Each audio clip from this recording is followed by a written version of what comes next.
दोस्तों, जैसा कि आप लोग सभी लोग जानते हैं कि रैली भर्तियां स्टार्ट हो चुकी हैं और बहुत सारे बंदों को दिक्कतें आ रही हैं। हमारे पास कॉल भी आ रहे हैं, मैसेज भी आ रहे हैं, लेकिन बच्चों के डाउट्स क्लियर करने के लिए आज हम इस वीडियो पे आप लोगों को कुछ चीजें बताएंगे। ऐसी चीजें बताएंगे, बहुत सारे बंदे परेशान हो रहे हैं और सबसे ज्यादा डॉक्यूमेंट से लेकर परेशान हो रहे हैं, क्योंकि बहुत सारे बंदे अगर 350 बैच में दौड़ाए जाते हैं, अगर 30-40 जितने भी पास होते हैं, उनमें से कम 5 से 6 बंदे यानी 10 बंदे तक डॉक्यूमेंट्स में बाहर हैं। ये समझ लीजिए कौन कौन से डॉक्यूमेंट्स लगने हैं। सबसे पहले ये समझ लीजिए कि अगर बहुत सारे बंदों की तो बहुत सारी गलतियां ये हैं कि डॉक्यूमेंट्स में गलतियों की वजह से बाहर हैं, तो उनसे कैसे बचना है इस वीडियो में ये भी बताएंगे। तो वीडियो में लास्ट तक बने रहेंगे तो ये वीडियो आपके लिए बहुत इंपॉर्टेंट है। और अगर आप डॉक्यूमेंट्स में बाहर हो रहे हैं तो नहीं होंगे और आप अपने पूरे के पूरे डॉक्यूमेंट्स ले जाएंगे। अगर आपका कोई साथी नहीं नॉलेज है तो उसको भी बताएंगे, तो उसका भी भला हो सकता है। तो आइए वीडियो में शुरू करते हैं। सबसे पहले मैं आपको बता दूं कि सबसे पहले आपने जो अग्निवीर का जो फॉर्म अप्लाई किया था, ऑनलाइन किया था, उसके बाद जब आपकी भर्ती शुरू हो रही है उसके बाद एक एडमिट कार्ड निकलता है, तो कुछ इस तरह का होगा, कुछ इस तरह का एडमिट कार्ड होगा। उस एडमिट कार्ड की कम से कम आपको 4 से 5 फोटोकॉपी करा लेना, क्योंकि ये आगे भी लगने वाली है। सबसे पहले ये डॉक्यूमेंट्स। इसके बाद आपके कम से कम फोटोग्राफ्स 20 फोटोग्राफ्स होने चाहिए पासपोर्ट साइज के। इस तरह के फोटोग्राफ्स होने चाहिए आपके पास, और ये 20 होने चाहिए, ठीक है। अगर हो सकता है तो इसमें से आपकी डेट ऑफ बर्थ भी लिखी होनी चाहिए।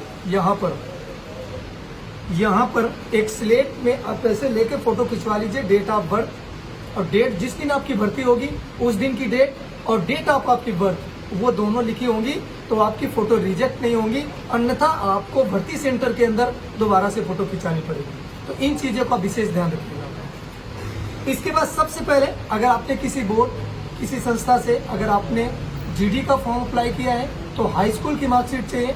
अगर आपने क्लर्क का फॉर्म अप्लाई किया है तो आपको इंटर की मार्कशीट चाहिए। यानी अगर आपने क्लर्क भरा है तो दोनों मार्कशीट चाहिए, अगर आपने जीडी भरा है तो सिर्फ हाई स्कूल की मार्कशीट चाहिए। इसके बाद अगर आपने ट्रेडमैन भरा है तो आपको हाई स्कूल की मार्कशीट के साथ साथ आपको 8 पास की मार्कशीट बहुत जरूरी है। अगर आपके पास नहीं है, कॉलेज से आपने नहीं ली है, तो आप अभी ले लीजिए, अन्यथा आपको 8 की मार्कशीट से बाहर कर दिया जाएगा, फिर आपको बहुत सारी दिक्कतों का सामना करना पड़ेगा। तो ये सारी चीजें हो गई।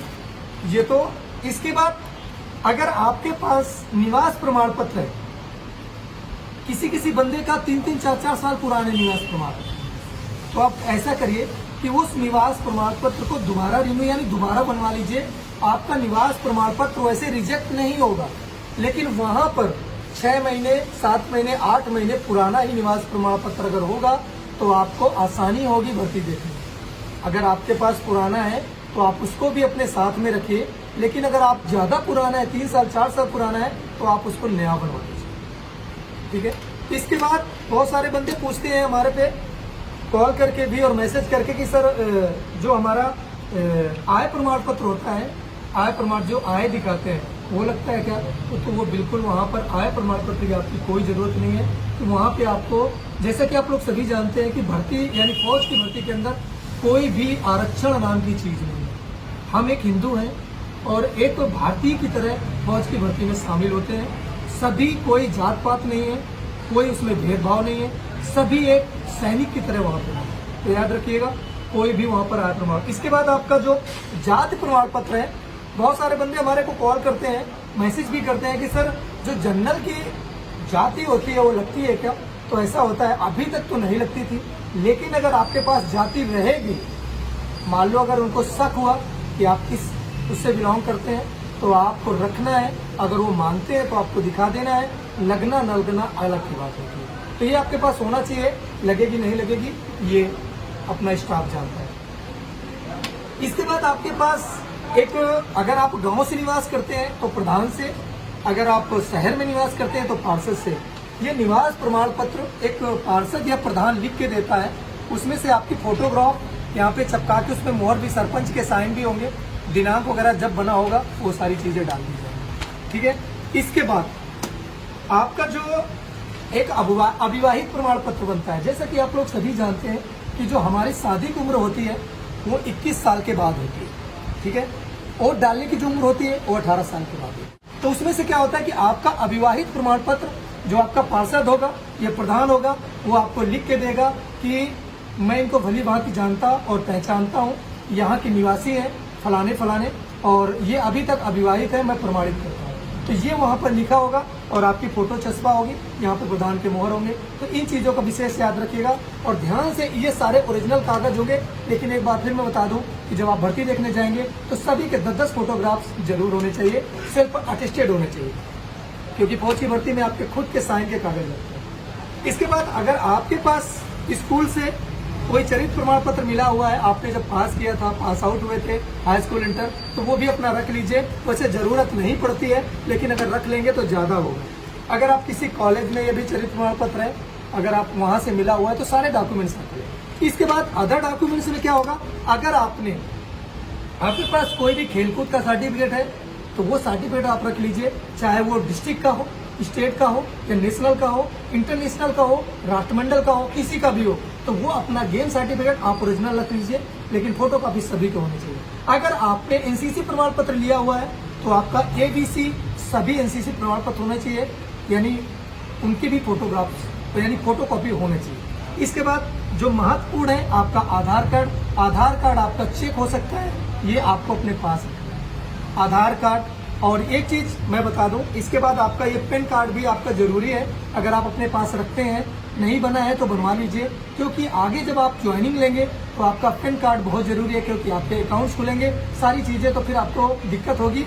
तो अभी 1 से 2 महीने में आपका पैन कार्ड बन के आ जाएगा, तो अप्लाई कर दीजिएगा जिसके पास नहीं है, और जिसके पास है तो भर्ती प्रक्रिया में लेकर जरूर जाए। इसके बाद बहुत सारे बंदों को दिक्कतें होती है। एक चीज मैं डाउट्स क्लियर कर दूं कि जिन भी बंदों को गलतियां हैं, डॉक्यूमेंट्स में गलतियां हैं, तो आप एक चीज बताना मैं भूल गया कि इन डॉक्यूमेंट्स का, यानी जितने भी डॉक्यूमेंट्स हैं, इनको ओरिजिनल साबित करने के लिए, ओरिजिनल यानी मैं प्रमाणित करता हूं कि मैं फलाने, अगर इन डॉक्यूमेंट्स में कोई भी गड़बड़ी होती है तो उसका मैं खुद जिम्मेदार हूं। ये एक 10 रुपए के स्टाम्प पेपर में आप लिखवा के विथ मुहर के साथ उसको अपने पास रखना है, उसको भी वहां पर जमा करना है, क्योंकि आप खुद प्रमाणित करते हैं कि मैं डॉक्यूमेंट्स मेरे सही है, ओरिजिनल है, और इनका अगर गलत है तो इनका जिम्मेदार मैं खुद हूँ। ये उस शपथ पत्र में लिखा होना चाहिए। तो ये तो हो गए आपके डॉक्यूमेंट्स की कार्रवाई। अगर आपके डॉक्यूमेंट्स में कोई भी गलतियां हैं, फॉर्म भरते समय कोई भी दिक्कतें हो गई हैं, तो आप उसके लिए एक हलफनामा बनवा लीजिए, वो भी वकील से पूरा डिटेल्स में, वहां पर जो भी गलतियां हैं पूरा दर्शा के कि ये गलतियां हुई हैं, ऐसे ऐसे गलतियां हुई हैं, तो वहां पर उसको जमा करना। ये सारी चीजें आप कर लीजिए। ये डॉक्यूमेंट्स अगर आप इतने कंप्लीट करते हैं तो मैं गारंटी देता हूं कि आप रैली भर्ती में बाहर नहीं होंगे, और अपने सपना जो है इंडियन आर्मी में भर्ती होने का वो जरूर पूरा करेंगे। कोई भी डाउट है तो इस वीडियो में नीचे कमेंट करिए और मुझे कॉल करिए, मैं आपके सभी समस्याओं का समाधान करूंगा। जय हिंद, जय भारत।